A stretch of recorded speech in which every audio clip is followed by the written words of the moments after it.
After the sudden passing of his estranged father, Michael attends the funeral out of obligation more than grief.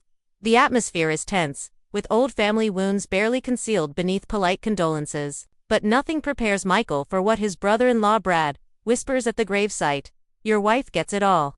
Confused and stunned, Michael learns that his father's will, updated just weeks before his death, leaves the entire estate not to his only son, but to his daughter-in-law, Lauren.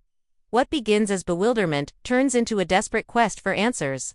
Why would a father who barely spoke to his son suddenly favor his daughter-in-law? As Michael digs deeper, with the help of a quiet but sharp inheritance lawyer, he uncovers a trail of secrets, hidden meetings, and financial moves that suggest betrayal far closer to home than he imagined. This story unfolds through whispered conversations, late-night document searches, and explosive confrontations. As Michael realizes the truth isn't just about money, it's about trust, manipulation, and the final blow from a man he thought couldn't hurt him anymore. The rain had started, 15 minutes into the service. Not heavy enough to drive people away, just enough to soak through jackets and cling to skin. Michael stood silently, watching the priest speak words that barely registered. His father's casket was slick with water, so were the marble letters on the headstone, a name that felt like both a stranger's and his own. He hadn't cried. Not when the hospice called, not during the 3-hour drive to the funeral home, and not now. What was there to grieve? A man who hadn't spoken to him in 2 years. A father who'd missed his wedding, who hadn't met his own grandson. Lauren stood beside him, her gloved hand tucked into his. She was composed, as always, too composed. Her eyes were dry. She hadn't known his father well, but something about the way she stared at the casket made Michael uncomfortable. Like, she knew something he didn't. The service ended quietly, people dispersing with the awkwardness only death can create. And that's when Brad, Lauren's brother, appeared at Michael's side. "Rough day," Brad muttered, sliding his sunglasses off even though the sky was gray. He gave Michael a tight-lipped smile, then leaned in close. Too close. "Your wife gets it all," he whispered. Michael blinked. "What?" Brad just patted his shoulder like they were old friends and walked off. That sentence sat in Michael's stomach like a stone. He looked at Lauren, but she was chatting with a cousin, her face unreadable. Later that evening, in the guest room of his childhood home, Michael sat staring at the dusty shelves of old photo albums. Everything about the house felt frozen in time, except the absence. No father in the kitchen. No voice barking about the thermostat. Just silence and the faint hum of the fridge. He turned the words over in his head. "Your wife gets it all." What the hell did Brad mean? By the time everyone else was asleep, Michael was pacing the hallway, his thoughts racing. He found Lauren in the living room, scrolling through her phone. "Did you talk to Brad today?" he asked. She looked up. Briefly. "Why?" "He said something weird." Lauren raised an eyebrow. "Brad's always saying something weird," he said. "You get it all. From my dad's estate." She blinked, too slowly. "That's ridiculous," she said, but her tone was wrong. It wasn't indignant. It was cautious. "Is it?" Michael asked. "Because you didn't look surprised." She stood up. "Michael, it's been a long day." Maybe he was just being an ass. But Michael wasn't convinced. And that night, after she'd gone to bed, he went looking in the study, the room. No one ever entered. He found the safe. The combination hadn't changed. Inside were old papers, insurance policies, and a single manila envelope marked revised will. He sat down, turned on the desk lamp, and started reading. By the time he reached the end, his hands were shaking. His father hadn't left him the house, not the savings, not the car, the stocks, or the vacation cabin upstate. Everything, every cent, every asset had been left to Lauren. No explanation, no letter, just a cold legal finality. Michael sat back in the chair, staring at the pages, the room spinning. Around him, something was wrong, very wrong, and he was going to find out what. The next morning, Michael didn't say a word to Lauren. He made coffee like everything was normal, kissed her on the cheek, and sat at the kitchen table while their son played with toy dinosaurs on the floor. But inside, he was spiraling. He couldn't stop thinking about the will. About the signature, the date, the names, everything about it felt real. Which only made it worse. His father had changed the will 6 weeks before dying. 6 weeks. At that point, he'd already been in hospice care. Michael hadn't visited, and he hated himself for it, but he'd assumed there was still time. Time to talk. To fix things now, It felt like time had been used against him. After breakfast, he told Lauren he was heading into town to handle some errands. She didn't question it. She didn't ask where or why. That was unusual. Lauren was always curious, always a bit controlling. But today she just nodded, like she expected this moment. That unsettled him even more. He didn't go to the grocery store. He didn't go to the bank. He went to the lawyer. She was a short woman in her late 50s with gray streaks in her hair, and the kind of no-nonsense glasses that made Michael sit straighter in his chair. Her name was Judith Flynn, and she had been his father's attorney for over 2 decades. "I'd like to ask you some questions about my father's estate," Michael said. She tilted her head. "You're not the executor." "I know, but I've seen the will." Judith didn't flinch. "Then you know your father made his wishes very clear." "That's what I want to talk about." She studied him for a long moment, then gestured to the seat across from her desk. Michael sat down. "When did he change it?" "June 12th, she said. "I remember because it was one of the last times he came into the office." "Was he alone?" Judith hesitated. "No, he was accompanied by your wife." Michael didn't move. "Lauren?"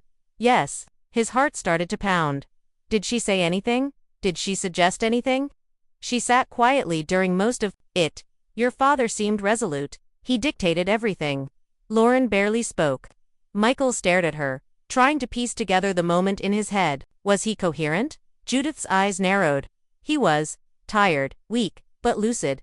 He signed the papers in front of me. And that doesn't seem strange to you?"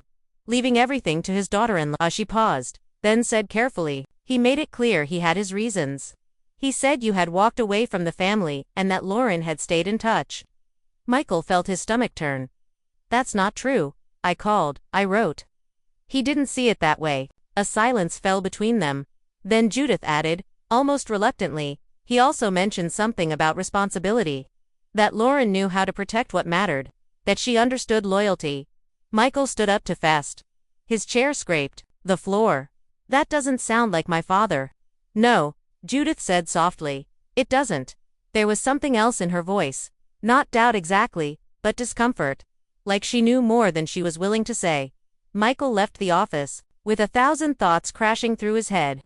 He didn't go home. Instead, he drove to a nearby park and sat in the car, staring at the steering wheel. Lauren had been visiting his father. Why hadn't she told him? More importantly, what had they talked about? As the day wore on, Michael knew he had to confront her, but not without backup. That evening, after Lauren went to bed, he called someone he hadn't spoken to in over a year, someone he'd hoped to never need again. "Daniel," he said when the voice answered. "It's Michael." A pause. Then, "Didn't expect to hear from you. I need your help. I think my wife manipulated my dying father into changing his will." Daniel let out a low whistle. "Okay, tell me everything." And so he did. Every word, every detail, and when he finished, Daniel was quiet for a long time before saying, "You're going to want to see something. Meet me tomorrow. And bring that will." Michael's pulse quickened. "What am I going to see?" he asked. But Daniel had already hung up.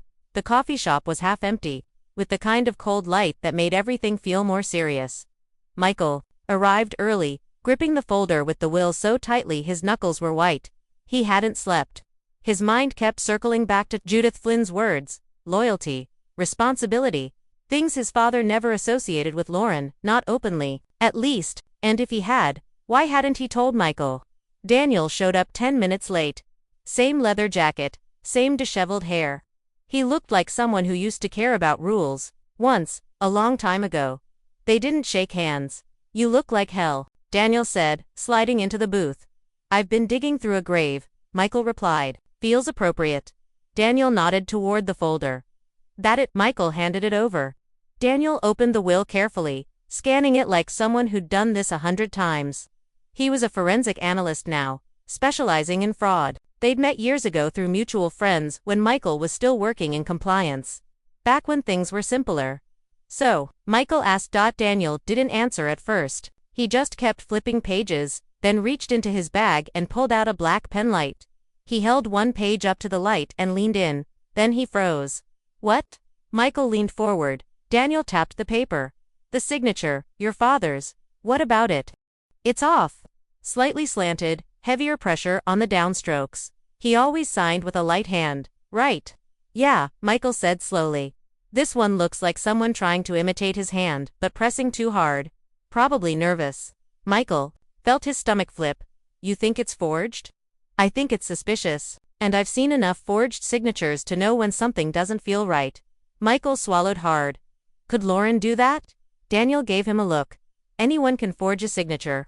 Especially if they have access and motivation, but I wouldn't make accusations yet. There's something else. He pulled out another document, an original draft of the previous will Michael hadn't seen, and laid it beside the revised one. Look here, he said, clause about the cabin upstate. In the old will, your father specifically said it was to be preserved, not sold. It was where his parents got married. Michael nodded. He was sentimental about that place, right? But in this version, the one that gives everything to Lauren, there's no mention of the cabin at all. Michael frowned. So maybe that's because your father didn't write this. Someone else did. Someone who didn't know, or didn't care, about that detail. Michael stared at the documents. The edges of his world felt like they were peeling away. Can we prove it? Daniel hesitated. We can try, but we'll need more than this. Emails, handwriting samples, witness statements. Maybe even a medical opinion about your father's mental state at the time. Michael exhaled slowly. This is going to get ugly. Yeah, Daniel said, and fast. As they left the coffee shop, Michael's phone buzzed. A message from Lauren. Where are you? We need to talk. He didn't respond. Not yet. Instead, he went back to the house and opened Lauren's laptop. She wasn't home, at her sister's, she'd said. The password hadn't changed. He clicked through her files, then her emails. Most were routine. Work PTA, travel bookings. Then he found one subject. RE final draft. Please review. It was from Judith Flynn. Sent 4 days before the new will had been signed. Michael opened the attachment. It was a Word document titled, Revised Will Lauren Edit. He sat back in the chair, heart pounding. His wife had a draft of the will before his father had even signed it, and it had her edits tracked. She hadn't just known about the will, she'd helped write it. Michael read the email 3 times before he could make himself open the attachment again. His hands trembled as the Word document loaded, every edit tracked in red, every comment bubble along the margins like whispers of betrayal. Line by line, he saw the will unfold, not in his father's voice, but in Lauren's. Remove reference to Michael's custodial rights over the cabin. He hasn't visited in years. Consider liquidating investment portfolio upon passing. Simplify estate for me. For me, that was what she'd written. Not for the family. Not for the estate. She'd made herself the center of it. Michael clicked into the metadata. The document had been created on Lauren's personal laptop 1 month before his father's death, modified several times. Last opened 2 days before the will was signed. He sat back in the chair, heart racing. His wife hadn't just been involved, she had engineered it. And the lawyer, Judith, had either turned a blind eye or been complicit. He printed the file, every page, folded them into a new envelope and sealed it. Then he stared at the living room window, where sunlight hit the floor in a long, confusing beam.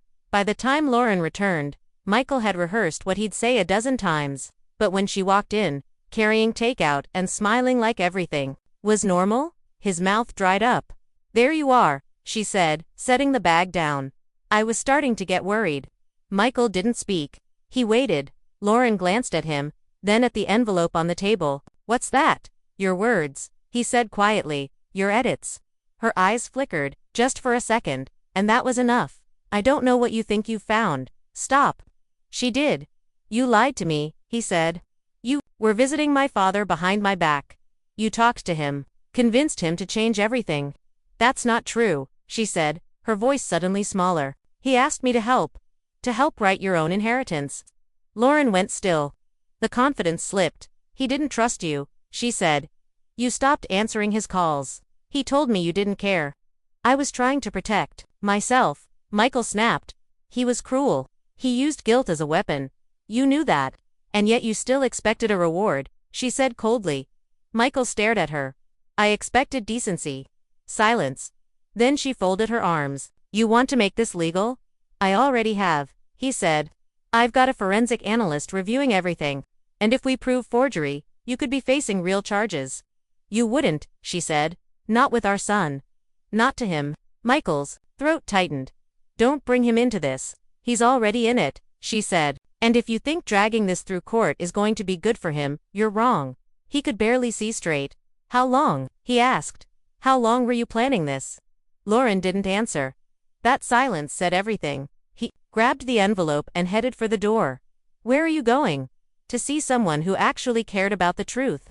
He didn't wait for her to answer. Michael drove straight to Judith Flynn's office. No appointment, no call. She looked surprised when he entered. "I need you to explain this," he said, tossing the envelope on her desk. She opened it slowly, read the first page. Her face went pale. "You didn't disclose this draft," he said. "You let it go through." "Michael, this isn't you let her write her own inheritance. She said your father dictated, but this draft predates the meeting," he snapped. "It was written a month before he even came in." Judith swallowed. "I didn't know that." "You didn't ask," he said. "You just facilitated the theft." She looked down, shame creeping into her expression. "I can file a complaint," Michael said. "Disbarment, maybe more." "Please don't," she said softly. "I can help you." He waited. "I kept the original audio recording," she whispered, "of the meeting. I always record final will signings for liability. It's on my private drive." Michael's heart pounded. "And does he sound lucid?" She didn't answer. Right away. "I don't know," she said, "but you can listen and decide for yourself." As she pulled out a flash drive and slid it across the desk, Michael felt the floor beneath him shift again. He hadn't even heard the worst of it yet, and, somehow, he knew, the voice on that recording would change everything. The flash drive felt heavier than it should have. Michael held it in his hand the way one might hold a live wire, unsure whether it would burn or illuminate. Judith Flynn had gone pale when she handed it to him, as if the very act of sharing it absolved her of something. Or maybe it just pulled her deeper into the quicksand with everyone else. Back at the house, Michael waited until the world was quiet, until Lauren had left again, this time claiming errands, and their son was asleep upstairs. He sat at his old desk, in the room that still smelled like dust and wood polish, and inserted the flash drive into his laptop. One file. Riley. June 12 final signing. He clicked play. At first it was just static, the shuffle of papers, a clearing of someone's throat. Then, his father's voice, gravelly, thinner than he remembered, but unmistakable. Do I have to read it again?" the voice asked. Judith's voice answered, "It's entirely up to you. We've gone over it twice already. You just need to confirm it matches your wishes." There was a pause. Long, labored breathing. Then, she said, "It's fair." Michael leaned closer. "Trust her," his father rasped. "She's been the only one showing up." Another voice entered the recording. Softer, coaxing. "Lauren. We can stop if you're tired," she said. Michael froze. "I'm fine," his father replied. "I just don't want Michael getting upset." Lauren said nothing. "Do you believe he deserves it?" his father asked, as if needing reassurance.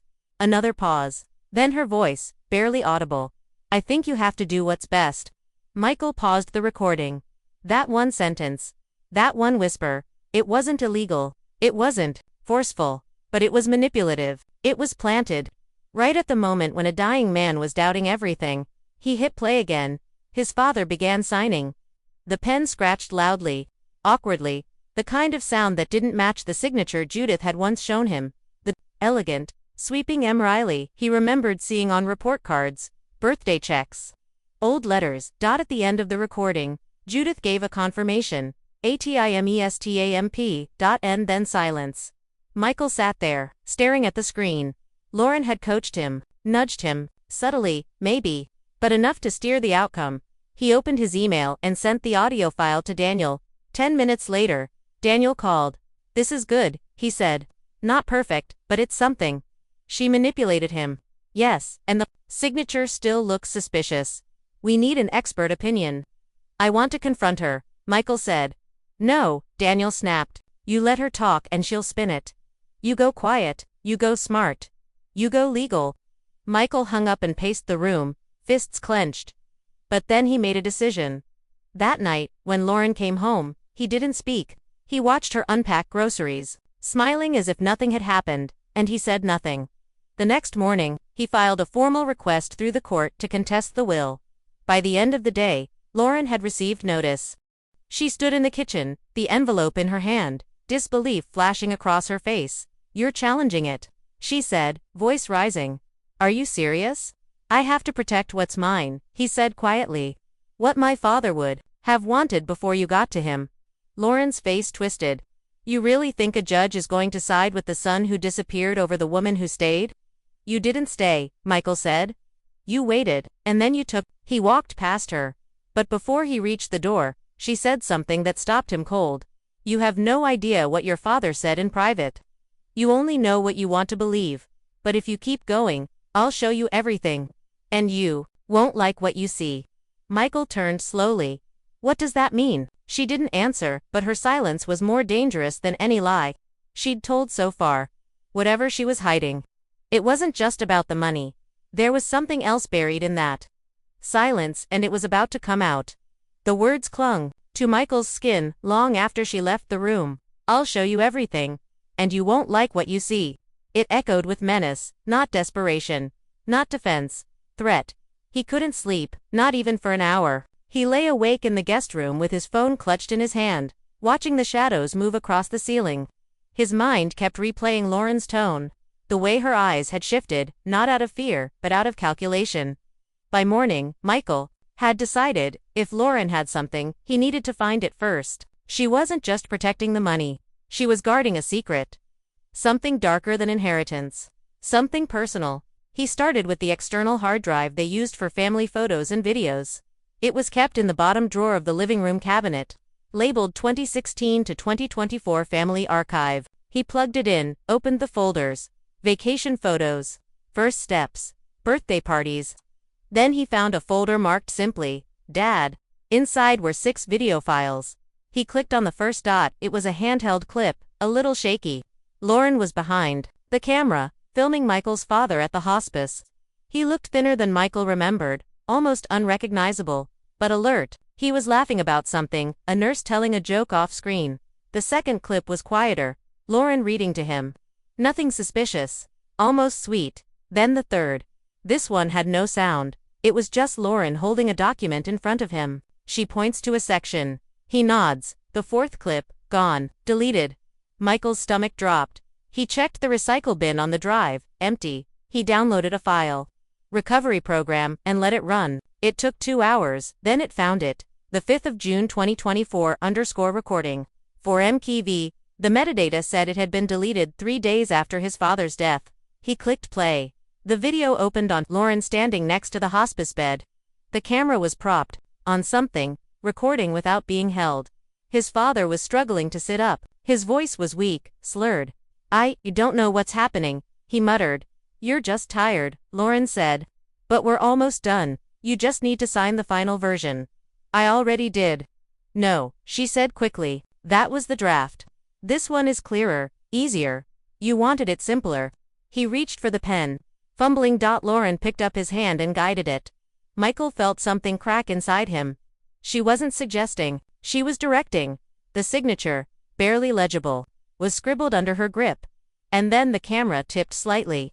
And for one brief moment, it caught Lauren's face. Not sympathetic, not kind, cold, focused, triumphant. He paused the video. That was the missing piece? He transferred the file to his drive, then backed it up twice. This wasn't just unethical. This bordered on coercion. He called Daniel immediately. "I have footage," he said. She was guiding his hand. "On video." Daniel whistled low. "Now we're talking. I'm taking it to my lawyer today." "This changes everything, doesn't it?" "It should," Daniel said. "But brace yourself. People don't fight fair when they're cornered." Michael hung up and went to print a transcript of the video. But before he could finish, he heard the front door slam open. Lauren stood there, holding her phone. "You accessed my drive?" she asked. Michael didn't answer. "You had no right. You deleted evidence," he said. "I restored it." Lauren's eyes blazed. "You think you've won? You think a shaky old man's signature will undo what we built?" Michael stepped forward. "What you built was a lie. And I'm about to tear it down." For a second, she looked shaken, then she laughed. Cold, small. "You think this was about money?" she whispered. "God, you really don't know anything." Michael froze. "Then what was it?" She stepped closer. "I'll tell the court the truth," she said. About what your father told me. About why he didn't trust you. About that night. Michael's blood ran cold. What night? Lauren smiled. You don't even remember, do you? That's when it hit him, there was something else. Something buried deep. And whatever it was, Lauren was about to use it. Michael sat on the edge of the bathtub, cold tile beneath his feet, hands pressed hard against his face. Lauren's words kept echoing. You don't even remember, do you? He tried to summon the memory. A night, a moment. Something buried, but all he could find was the taste of bitterness and regret that had lingered for years, especially around his father. Downstairs, the house was quiet. Lauren hadn't followed him. She knew she'd dropped a grenade, and she was letting it sit, letting him stew in the smoke. Michael reached for his phone and called Daniel. She said something about a night, something I don't remember. Something that made my father change everything. Daniel's voice on the other end was steady. What kind of night? She didn't say. Just that I'd know, and that it was enough to make him cut me out, completely. There was a pause. Have you talked to anyone else about your father? Anyone who might have been there during his final weeks? Michael shook his head, then remembered. There was a nurse. Jamie, he liked her. Said she reminded him of Mom. Find her, Daniel said. You need more than memories. You need testimony. Michael made calls all morning, eventually tracking Jamie to a nearby hospice.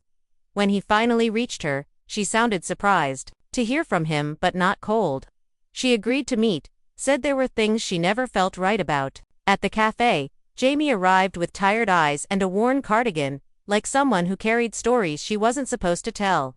She ordered tea, then looked at Michael. I'm sorry about your father, she said. Thanks, he replied.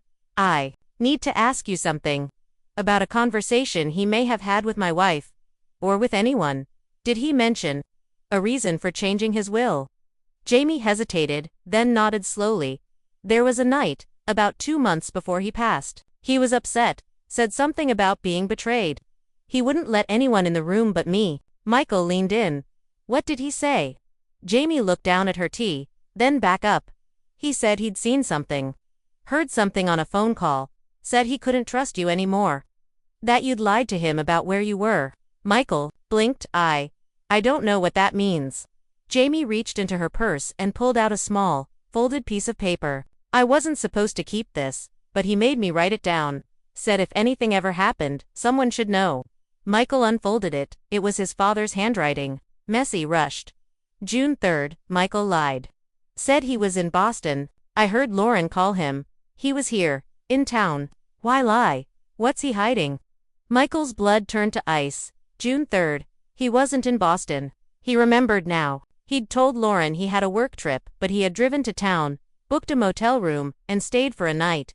Alone, he just didn't want to see his father. He couldn't face the guilt. So he lied. And he hadn't known Lauren would call him during that trip. He hadn't thought his father would be listening. That one lie, that stupid, cowardly lie, had undone everything. He thought I was hiding something, Michael whispered. Jamie nodded. He said he'd never forgive another secret. Said he was done with being disappointed. Michael felt dizzy. All this time, he thought Lauren had manipulated him out of the will entirely, but in truth, his father had already started turning away. Lauren had taken advantage of it, yes, but she hadn't created the fracture Michael had. Back at the house, he found Lauren in the bedroom, folding laundry like nothing had happened. I remember now, he said. She didn't look up. I lied to him. About being in town. That's what you used. She finally glanced at him. I didn't use it. He told me. I didn't push him. He was already falling. Michael stepped closer. You still twisted it. I didn't forge a damn thing, she snapped. He signed that will. On his own. I just helped him get there. Michael held up the flash drive. That's not what the video shows. Lauren went quiet. Then, with an eerie calm, she said, You think the court's going to care about shaky hands and a grieving wife? Or about the son who disappeared and lied to a dying man's face? Michael stared at her, stunned by how composed she was, like she'd already gamed this out 100 ways. I've already filed, he said. And Jamie's willing to testify. Lauren looked at him for a long, silent moment, then she smiled. You're not going to win this, Michael, she said. You might think you've turned the tide, but you're forgetting something. What? I still have what your father gave me. Michael tilted his head. The money. She stepped closer, eyes locked on his. No, she whispered. His confession, and if you push me, I'll make sure the whole world hears it. Before he could ask what she meant, she walked out of the room, and Michael was left wondering, ... What the hell did his father confess to? Michael didn't sleep that night. He barely moved. Lauren's words kept looping through his mind like a riddle with no answer. I still have what your father gave me. His confession. A confession. The word hung in the air like a loaded weapon. It didn't make sense. What could his father have possibly confessed to Lauren? What did he have to admit? The man was cold, stubborn, emotionally withholding, but not criminal. At least, that's what Michael had always believed. By morning, the anxiety had calcified into purpose. He needed to know. Whatever it was Lauren thought she had, it couldn't be worse than the games she'd already played. He'd confront her, demand answers. But she was gone when he woke up, her side of the bed untouched. On the kitchen table was a single flash drive. No note, no explanation. Michael stared at it for a long time before plugging it in. One file. No title. He hit play. It was a video, grainy, recorded on Lauren's phone. His father sat in his hospice bed, eyes tired but alert. She was off screen, asking questions in a soft, careful tone. Do you want to talk about it? She asked. His father hesitated, then gave a bitter laugh. You really want to know what broke us? You said there was something you never told, Michael. He nodded slowly. He always thought I left because of the business, the divorce. But it was more than that. Michael leaned in, his breath catching. I caught him, his father said, years ago. I walked into the garage, and he was taking money from the safe. My money, said he needed it for something at school, but it wasn't true. I could see it all over him. He lied to my face, and I let it slide. Michael froze. That was the first time, his father continued. Then came the missed classes, the fake reports. Always hiding something. Always bending the truth. I didn't know, Lauren's voice said softly. He was a good kid, underneath it. But I couldn't trust him, not fully, and when he disappeared again. When he lied about coming to see me, I knew. He hadn't changed. The old man paused, coughing, then looked straight into the camera. He doesn't deserve it. Any of it. The screen went black. Michael sat there, the silence thick around him. He couldn't remember the moment his father described, not the way it happened. He remembered borrowing money once, yes, but it hadn't been theft. It had been desperation, books he couldn't afford, bills piling up, and a father too proud to listen. And the fake reports. They'd been a dumb teenage cover-up for dropping a class he hated. Not a life of deception. Not a pattern. But to his father, it had been enough. Enough to stain everything. Enough to justify cutting him out, even in death. Michael exhaled. Deeply, for the first time in hours. Lauren had kept the recording not to destroy him, but to protect herself. To show the courts that the will wasn't about coercion. It was about resentment. Long-standing, poisonous resentment. But she hadn't anticipated one thing. That Michael wouldn't run from it. That he'd own it. 2 weeks later, they stood across from each other in a courtroom. The judge, stern and unreadable, lawyers speaking in careful tones. The video was submitted by Lauren's team, just as he expected. She looked at him once. A flicker of triumph in her expression, but then Michael took the stand, and told the truth. He spoke about the garage, about the money, about being a scared, prideful kid who didn't know how to ask for help. He spoke about the silence between him and his father, the missed chances, the pain neither of them would say out loud. He spoke about Lauren's influence. About how she slowly inserted herself into the cracks. How she nudged the dying man further from his son, not with force, but with suggestion. And when it was over, he stepped down, not knowing what the court would decide, but knowing, for the first time, he'd said everything. A month passed before the ruling came. The judge ruled in partial favor of Michael. The estate would be split. The cabin would go to Michael, preserved as originally intended. Financial assets would remain with Lauren, as per the revised will. But the court issued a formal reprimand to Judith Flynn and acknowledged the ethical concerns surrounding Lauren's conduct. It wasn't a full victory, but it was enough. Back at the cabin months later, Michael stood on the porch as autumn leaves fell in silence. He wasn't thinking about the money. He was thinking about the next chapter. About what kind of father he wanted to be, and what kind he refused to become. And maybe, in some strange way, his father had given him something. After all, not an inheritance, but a reckoning.